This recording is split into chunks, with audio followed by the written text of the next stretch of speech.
Ngokusho komphakathi sekuyophela inyanga manje amanzi ahamba. Izakhamuzi zithi noma ebuya kuba yihora elilodwa nje bese yahamba futhi. Namhlanje sivale umgwaqo omkhulu zifuna impendulo kunkampani ehlinzeka ngamanzi eGoli, iJoburg Water kanye nemeya yedolobha. Why does water run so inconsistently?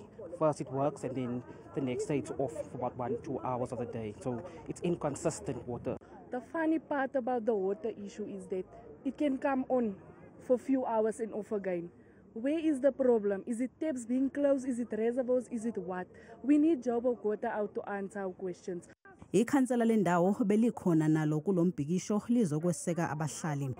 Can you guys at least come out and have a peaceful meeting with residents and giving them way forward? Because now I am getting backlash as the ward councillor. Ukuvalwa komgwaqo ongenela kule ndawo kuphazamise nokusebenza kwamabhizinisi. I don't get any clients coming down here now today. I have to be closed and a lot of my guys is working on commission as well, so they can't do any business. Amaphoyisa asiqaphile isimo. Ababhekele inkampani ehlinzeka ngamanzi eGoli kuze kwashona ilanga bengakakhulumi nomphakathi. Umphakathi uthi uzoqhubeka nombhikisho wawo kuze kuxazululwe okhala ngakho.